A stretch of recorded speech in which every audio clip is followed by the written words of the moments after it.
એક નાનો પરિવાર રહેતો હોય છે. એમાં એનું બાળક અને માતા પિતા બેય રહેતા હોય છે. સંતાનમાં દીકરો હોય છે. હવે એક દિવસ છે ને એના સંતાનનો રૂમ, એના દીકરાનો રૂમ ઉપર હોય છે. એટલે એના પપ્પા છે ને એ એના રૂમ પાસેથી પસાર થાય છે.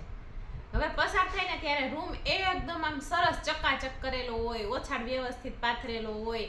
કારણ કે એના પપ્પાને આશ્ચર્ય થાય છે કે કોઈ દિવસ આટલો રૂમ વ્યવસ્થિત ન હોય ને આજે કેમ કે નહીંતર મોટે ભાગે શું હોય કે મોટા બાળકો હોય ને એટલે એના રૂમ બંધ જ હોય.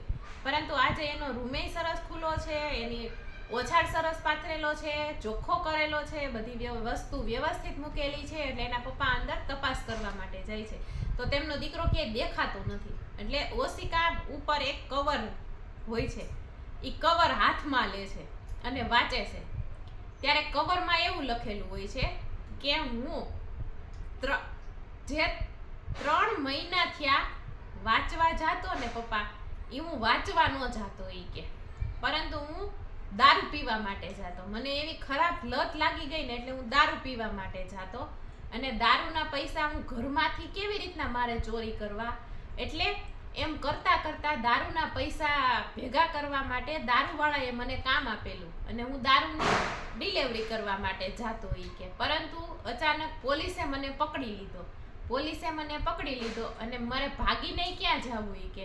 એટલે હું ભાગી ન શક્યો અને ભાગતા ભાગતા પોલીસના જે કર્મચારી હોય ને એ મારી પાછળ દોડ્યા અને હું પકડાવ ને એના માટે મેં એનું ખૂન કરી નાખ્યું. અને હવે જો હું અહીંયા ઘરે આવું અને તમારી વચ્ચેથી મને પોલીસ પકડી જાય તો તમારી બદનામી થાય. એટલે હું હવે ઘર છોડીને જાઉં છું અને હવે હું ક્યારેય નહીં આવું, એવું કવરમાં લખ્યું હતું. હવે એના પપ્પાને તો અચાનક આઘાત લાગી ગયો, હરર ઈ કે. અને એને સીધી એના મમ્મીને બોલાવી. બેયને આમ આંખોમાં આંસુડા આવી ગયા અને સીધા નીચે બેસી ગયા અને જે એના હાથમાં કવર હતું ને એ કવર નીચે પડી ગયું.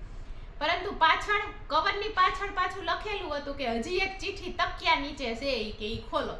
એટલે એની મમ્મીનું ધ્યાન પડ્યું અને તકિયા નીચેથી બીજી ચીઠી ખોલી તો બીજી ચીઠીમાં એવું લખેલું હતું કે છે ને તમને થોડીક વાર માટે એવું થઈ ગયું કે આ જે વસ્તુ બની ને એ હકીકત છે, પણ આજ જે બન્યું ને એ હકીકત નથી, પરંતુ આવું થઈ શકે ખરા એ કે. પરંતુ મારે એટલું જ કહેવાનું છે કે હું મેથ્સના પેપરમાં ફેલ થયો છું અને જો તમે મને માફ કરી શકતા હોય તો હું ટોયલેટમાં છું, મને બોલાવો એટલે હું આવું. બાકી તમે જે પહેલા ચીઠી વાંચીને એવું થઈ શકે ખરા એ કે.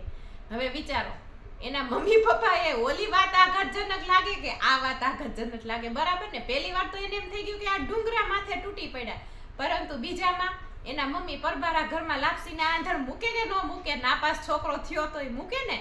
મારે તમામ મધર ઇન્ડિયાને આ કેવું છે કે તમારો બાળક છે ને તમારી 4 આંખોના સપના પૂરા કરવા માટે નથી એનું સર્જન થયું, બરાબર?